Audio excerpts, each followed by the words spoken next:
The Transformers franchise has been a long-term hit in the movie business for almost 15 years now. In recent weeks, the PR machine for the upcoming 7th part has been running at full speed and has given us a few surprises. In today's original episode, we introduce you to the recently announced news as well as the current progress, the team behind the film, and a lot more infos. So, sit back and enjoy our preview for the upcoming Transformers: Rise of the Beasts. First, let's take a look at the plot. Especially Michael Bay fans should get their money's worth here, even though he's not even the director. It sounds strange at first, but producer Lorenzo Di Buenaventura has confirmed several times that Rise of the Beasts will be a similar spectacle to Michael Bay's Transformers films. He said the main goal is to return to the origins of the franchise and to what the film series is known for: entertaining action. At the center of attention will be the world-famous Optimus Prime, who will once again be dubbed by his original voice actor Peter Cullen. Unlike the Bay movies and the animated series, where Prime is already known as the protector of Earth, the leader of the Autobots in Rise of the Beasts is not expected to have any real connection to Earth yet. It is only in this film that he will develop a protective instinct alongside his Autobot friends. At this point, we can most likely count on many new friendships between robots and humans, just as we are used to from the prequels. The main characters on the human side are Elena and Noah. The two New Yorkers are not exactly on the bright side of life and desperately try to keep their heads above water. Elena, played by Dominic Fishback, is a full-time artifact researcher and is suffering from a toxic working environment. Her boss is mainly driven by money and seems to have little interest in her loving work. Noah is played by Anthony Ramos and is a battle-hardened veteran. He must look after his mother and his little brother, and he has to work hard to give them both a modest life at the poverty line. His strong point is working with electronic devices, which he enjoys using to repair a wide variety of things. With both main characters, their talents will certainly come in handy, especially in dealing with the Transformers. Of course, the Decepticons do not come up short in Transformers 7 either. They are not the only competitors of the Autobots, however, as there are other strong enemies: the Maximals, the Predacons, and the Terracons. Although the Maximals are descendants of the Autobots and also have a lot in common with Optimus Prime and the like, they are a civilian race that is essentially dedicated to democratic values and peace. The most significant difference from the Autobots is probably the Beast Mode, where they can transform into organic beings like mammals and birds. In doing so, they have artificial organic skin as well as all sorts of animal instincts. Their leader is Optimus Primal, not to be confused with the main character Optimus Prime, of course. The second grouping is the Predacons. They are descendants of the Decepticons and rose from the ashes of the Great War. They are ranked lower in the hierarchy than the Maximals, which is why many Predacons are not so fond of them. They can transform into animal forms as well, but they prefer to take the form of amphibians or reptiles. Another characteristic is their transformation into sea creatures and military vehicles. Last but not least, there are the Terracons. These are undead transformers that are made out of dark energon. Some versions can even suck energon from other transformers to become stronger themselves. In a larger group, they're almost unstoppable, though not invulnerable. The best chance of defeating a Terracon is by slashing them into as many small pieces as possible, as this makes the dark energon as good as ineffective.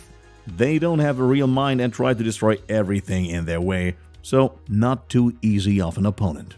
By the way, a return of Bumblebee is also to be expected because its director Steven Caple Jr. and producer Lorenzo Di Buenaventura announced the blockbuster takes place in 1994 and thus 7 years after the events of Bumblebee. The setting chosen is primarily New York City, or rather its borough Brooklyn. When one hears of 1994 and Brooklyn, there's of course no getting around the prevailing hip-hop culture, and who knows, there may even be references to the actual greats of that time, such as the Notorious B.I.G. or Mos Def. Moreover, there is also the Southern Hemisphere, Peru to be precise. There, the legendary Inca city of Machu Picchu is likely to be the focus of particular attention, and we really hope that the centuries-old wonder of the world will not suffer major damage.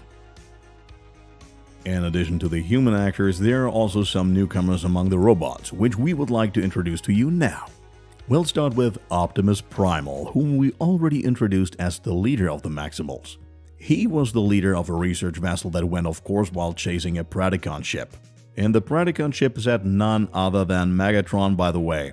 In terms of character, the steely gorilla is very down-to-earth, and this in spite of the fact that he likes to talk big. Of course, this doesn't mean that he won't use any means to cope with a risky situation, for he always finds a solution no matter how unusual it may be. In him, his friends have a loyal partner, while even his foes are often treated with a fair amount of respect. Another new character is Eraser. She belongs to the Maximals, flies around kinda carefree, and is mainly used for reconnaissance and surveillance. Her incredibly sharp eyesight is very helpful here, which, paired with her accurate aiming skills, brings many opponents to their knees. Her nature is quite tranquil, but depending on the situation, it is also paired with a good sense of humor. Incidentally, she sees Rhinox, a giant rhinoceros who's also a newcomer, as her great father figure.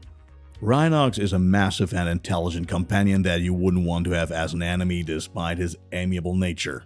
Flowers are his marked preference. In fact, there's nothing he likes better than a relaxing afternoon in a flower bed. He is close friends with Optimus Primal and could arguably lead the Maximals with ease should he want to. That said, the Autobots also have newcomers. One of them is the female Transformer Archie, who has joined the Defense Force on Cybertron.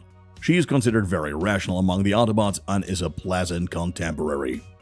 Mirage is also part of the mix, albeit no longer as the iconic Ferrari 458, but instead in the form of a blue and silver striped Porsche 911. He is rather anti-authoritarian in nature and often also a fellow Decepticon sympathizer. As a final new addition, we introduce you to the new main villain of Transformers 7, namely Scourge. He's a Decepticon who was pieced together from other dead Decepticons by Unicron. In Part 7, he appears to be the leader of the Terracons, and he's incredibly powerful. Let's move on to our last subject, the production. As we already mentioned, the director will no longer be Michael Bay, but Stephen Caple Jr. The 33-year-old has already achieved some success with Creed 2 and will now put his skills to the test with the new Transformers. Producer Lorenzo Di Buenaventura, who has been involved in the franchise since its beginning, will be assisting him.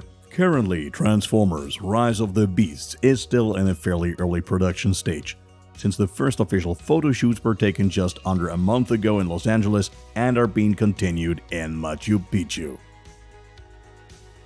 That's it again with our most recent video. Did you like our preview? If so, please leave us a big thumbs up and subscribe. Join us next Wednesday for our newest episode. See you next time.